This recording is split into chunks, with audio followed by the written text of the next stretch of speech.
noite. Então fala aos nossos corações, Senhor. Quebrando os nossos corações nessa noite para ouvir e tomar posse da Tua palavra, para ouvir e receber a Tua palavra, para ouvir e entender a Tua palavra. E muitas vezes, meu Deus, não somente entender a Tua palavra, mas entender aquilo que o Senhor tem para a nossa vida. Porque no meio dos processos, das lutas, das dores, das percas, muitas vezes nós não entendemos o Teu tratar conosco, Senhor. Então nos ensina, meu Deus, diante da Tua palavra, a servir ao Senhor mesmo no meio das dificuldades e aprender a glorificar ao Senhor quando o Senhor nos abençoa. Senhor, o nosso coração está aqui aberto para receber a Tua palavra e ouvir a Tua voz. Diga amém, diga graças a Deus, aplauda bem forte ao Senhor.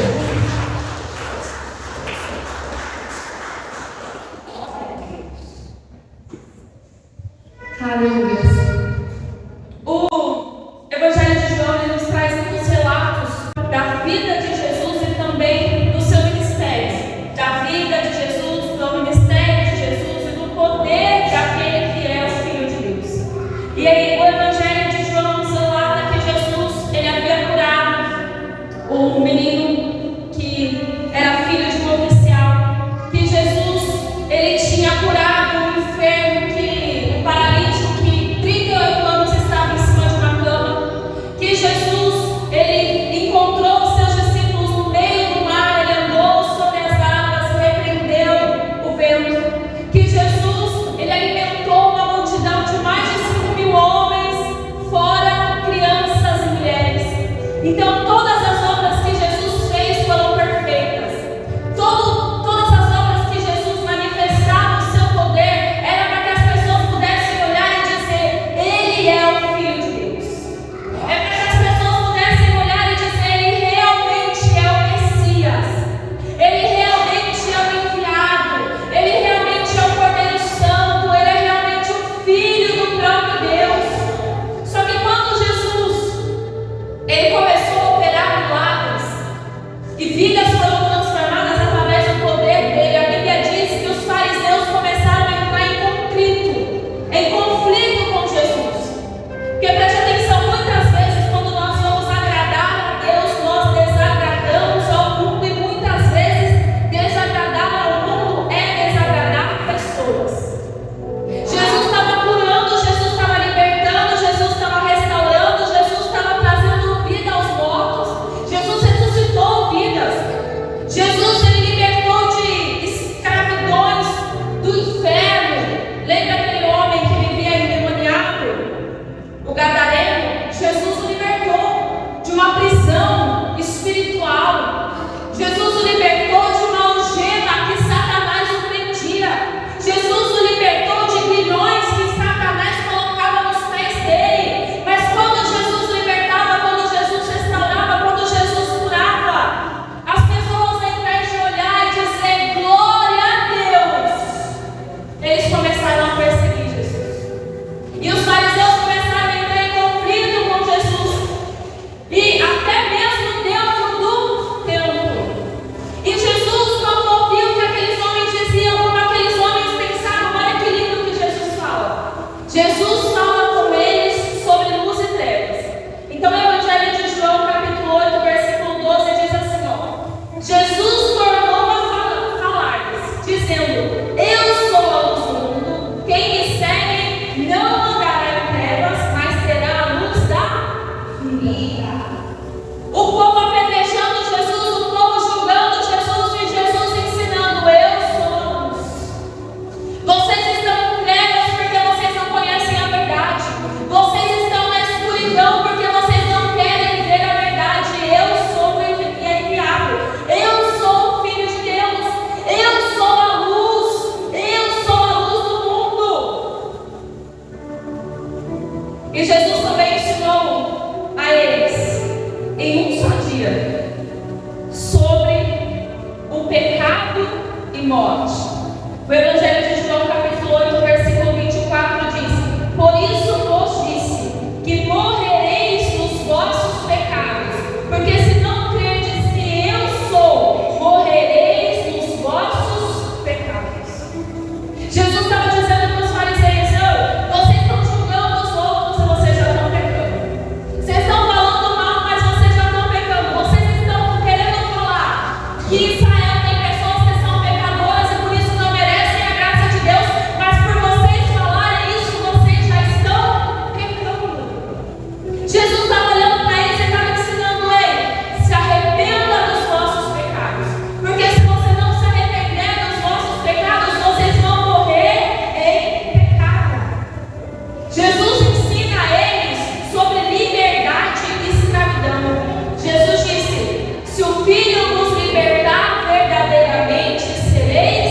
livres. João 8,36. Então Jesus, quando ele estava falando com os fariseus, Jesus não estava julgando os fariseus, Jesus estava ensinando. Olha que lindo, Jesus não veio com 4 pedras na mão, Jesus veio com a palavra, Jesus veio com a verdade. Só que muitas vezes a verdade, a palavra, incomoda aquele que não quer segui-la, aquele que não quer praticar. Então você pode ver hoje alguém, talvez na sua casa, talvez na sua família, alguém que você conheça no seu ambiente de trabalho, um amigo, um vizinho seu, e você está vendo aquela pessoa se desgastando no pecado, sofrendo porque está pecando, sofrendo porque está errando, sofrendo porque tem abandonado a Deus, sofrendo porque não serve mais ao Senhor, e às vezes você chega e fala para aquela pessoa: puxa, Jesus chama tanto, volta para Ele. E ela diz: não, você não sabe da minha vida, você não conhece a minha história, eu estou bem do jeito que eu estou. E você sabe que a pessoa está sofrendo, mas ela não dá o braço a torcer, porque ela prefere dizer que ela está certa em sofrimento do que aceitar que ela precisa do Senhor. Os fariseus, eles preferiam bater de frente com Jesus, dizendo: ah, Jesus, quem és tu? Filho do homem, pecador. Você está dizendo o que, Jesus? Porque Jesus também disse a respeito de Abraão e de si mesmo. Olha que lindo que Jesus disse: em verdade vos digo, que antes que Abraão existisse, eu sou. Então pegaram pedras para atirarem, mas Jesus respondeu e saiu do templo, passando pelo meio deles, e assim passou. João 8:58, 59. Jesus estava dizendo para aqueles homens, para aqueles fariseus: vocês estão esperando Abraão, vocês estão esperando o Messias. Eu estou dizendo para vocês que antes que Abraão existisse, eu já existi.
E ele começou a falar: ó, eu tinha minha casa, eu tinha minha vida, eu era casado. Do nada ele começou a falar, do nada, nem perguntei, ele começou a falar.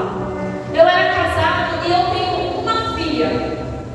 Só que eu entrei no caminho da bebida e minha mulher falava pra mim: isso vai te matar, isso vai te consumir, você vai acabar me perdendo se você não parar com esse teu vício. Você pega o dinheiro do seu trabalho, você gasta no bar, você gasta em jogo, você gasta em bebida, vai chegar uma hora que eu não vou aguentar.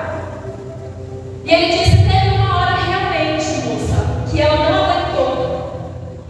E eu falei assim pra ela: quer saber? Eu prefiro ficar bebendo do que você me enchendo o saco todo dia dentro de casa. E ele disse que ele juntou uma mala de roupa e ele saiu de casa aquele dia. Falou que pouco tempo depois ele começou, ele saiu de casa, ele ficou na casa de um amigo, ele começou a morar na rua, porque o amigo dele não queria mais ser dentro da casa dele. Porque ele começou a beber, começou a dar trabalho para o amigo, e o amigo disse: não, aqui na minha casa não dá para você ficar. E ele disse: ó, moço, eu comecei a morar na rua. E aí depois eu fui procurar a minha família, porque eu passei muito tempo na rua. E mesmo sabendo que minha família morava em tal lugar, morava em tal casa, eu não ia lá. Porque eu não aceitava voltar para um lugar onde eles não aceitavam o meu vício. Olha isso. Olha que coisa do inferno, do diabo. E eu conversando com ele, eu perguntei: mas você já viu a sua família novamente? Ele falou: não. 3 anos depois que eu fui procurar a minha esposa já tinha ido embora para o Piauí, já tinha levado a minha filha, porque eu abandonei elas por 3 anos e não tive coragem de voltar para minha casa por causa do meu vício. E eu perguntei para ele: hoje, como é que você está? Você está liberto? Você quer se reconciliar com a sua esposa, com a sua família e também com Deus? Ele disse: moça, não, eu estou bem do jeito que eu estou. Acredita? Para você ver como o diabo prende. Então tem pessoas, igreja, como eu disse, tem pessoas que preferem viver na rua porque o diabo já escravizou e elas não querem a libertação. Você pode falar de Deus, você pode falar para ela: eu preguei para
meio das trevas.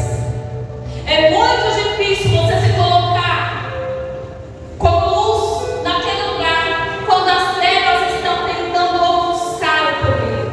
E Jesus estava dizendo: ei, enquanto estou no mundo, eu sou a luz do mundo.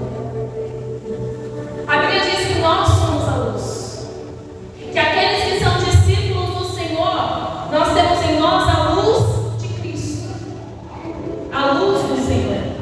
Então, no meio das trevas, nós temos que aprender que nós temos sim que brilhar. Que nós somos chamados para brilhar, pastor. Eu estou vivendo um momento onde tem muitas pessoas que estão em trevas e estão querendo roubar a minha paz. Seja a luz para brilhar naquela vida. Pastor, mas como é que eu vou ser luz para alguém que quer roubar a minha paz? Como é que eu vou ser luz para alguém que quer me rebaixar? Como é que eu vou ser luz para alguém que quer me afrontar? Como é que eu vou ser luz para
Se Jesus tivesse dito, vai e lava-te, e ele dissesse não, o milagre não aconteceria. Porque ele não foi obediente, porque ele não tomou posse.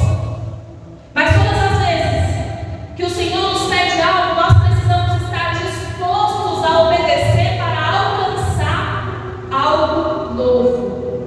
Eu não sei pelo que você tem buscado, eu não sei o que você tem pedido para o Senhor, eu não sei como é que está a tua casa, a tua família, mas eu sei que se você colocar nas mãos do Senhor, pedindo, Senhor, me cura, me liberta, Jesus vai fazer a boa obra na tua vida, e o nome do Senhor será glorificado na tua história, o nome do Senhor será glorificado na tua casa, o nome do Senhor será glorificado no teu ministério, o nome do Senhor será glorificado.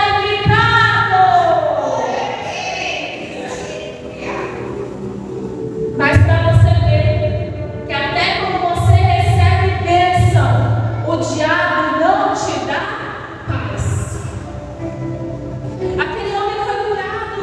Jesus fez ele enxergar.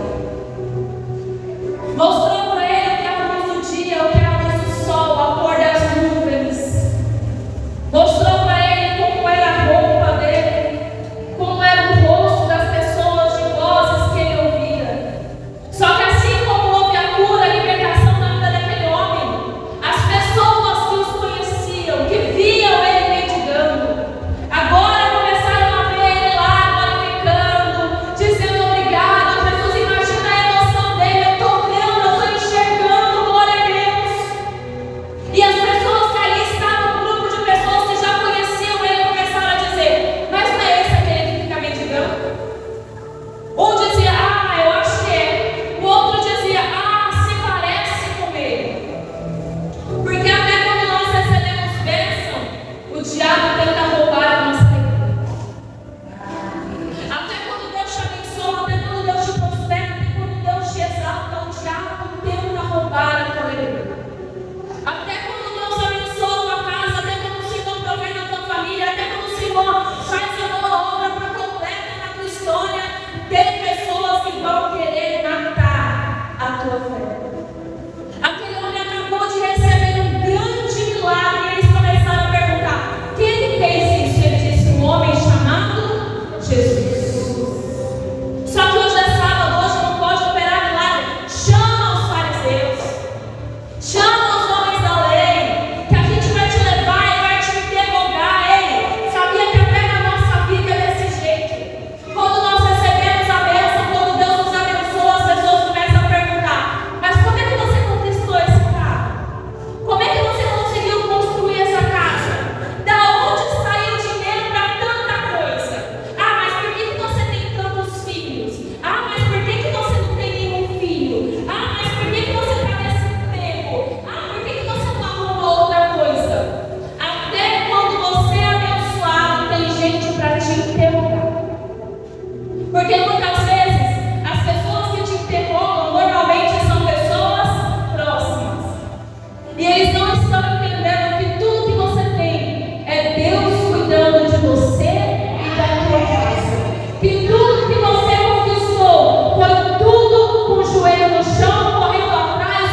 contigo.